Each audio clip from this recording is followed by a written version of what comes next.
कावड़ यात्रा का जब निर्णय था, बहुत कठिन निर्णय था, क्योंकि इससे पहले बैन था, कोई राज्य नहीं निकालने दे रहा था। हमने कहा भी क्या है, क्या बैठक हुई? उन्होंने कहा साहब बैठक हो गई। अरे हमने कहा हुआ क्या, क्या होता है? हुआ कहा साहब कावड़ यात्रा नहीं निकल पाएगा।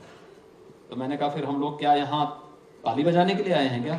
शासन में आए हैं तो शासन दमदार तरीके से चलेगा और उस दमदार तरीके से चलाना सिखाएंगे। जिसको काम करना होगा हमारे साथ काम करेगा, जिसको काम नहीं करना होगा वो छुट्टी लिख के दे, मैं अभी सैंक्शन करता हूं, जीवन भर के लिए छुट्टी कर दूंगा। यह अवसर कैसे? एक वोट ने बदला है।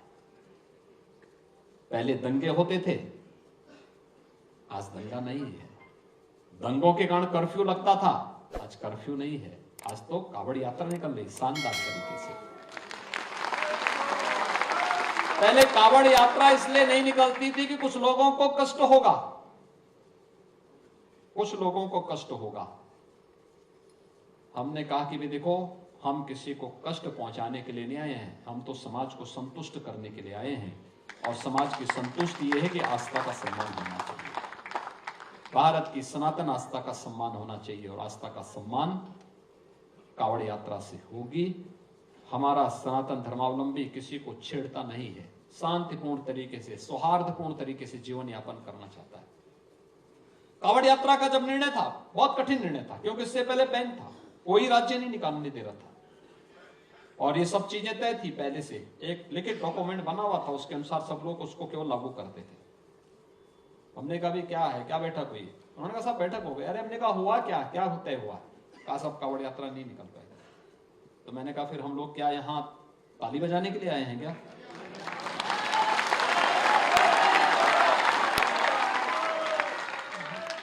हम यहाँ भजन गाने के लिए नहीं आए हैं, भजन गाने के लिए हमारा मठ है।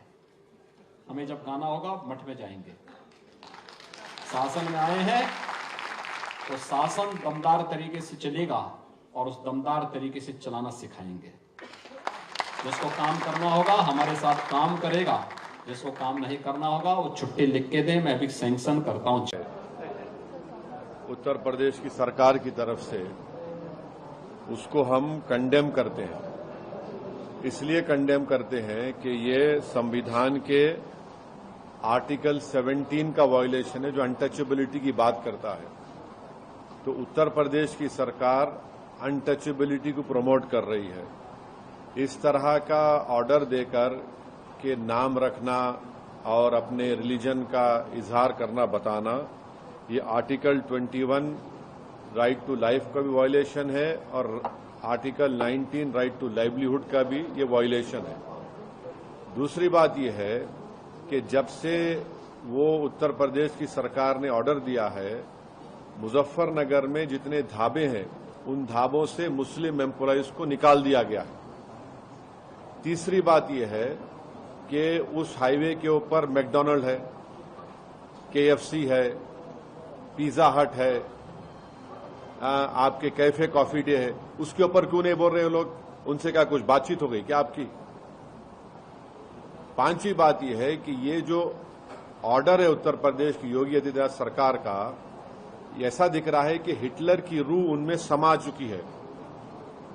ये क्रिस्टल नॉट मूवमेंट लग रहा है। हिटलर भी एक जूडन बॉयकॉट करते थे, इस तरह का बॉयकॉट हो रहा है उत्तर प्रदेश की सरकार की तरफ से। भाई आप होते कौन है ये करने वाले? क्या एक यात्रा का इतना उनको आप इंपॉर्टेंस देंगे और दूसरों की लाइवलीहुड को बर्बाद कर देंगे आप क्या एक ही समुदाय के लिए कि उसके लिए काम करेंगे? कॉन्स्टिट्यूशन कहां गया फिर? कॉन्स्टिट्यूशन क्या कहां चलेगा? कचरे की बिन में चलेगा कॉन्स्टिट्यूशन? फिर मोदी जी संविधान को उठा के चूमते, ये सब नाटक ड्रामा हो रहा है।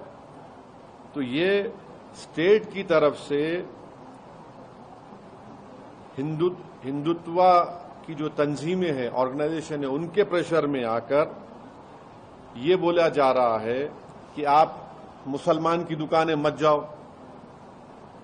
क्या है ये? किस लिए हो रहा है? आप उनको आइडेंटिफाई कर रहे हैं, ये हिंदू की दुकान है, ये मुसलमान की दुकान है, इसका नाम अबू बकर है, इसका नाम अली है, इसके पास मत जाओ आप। ये क्या है ये?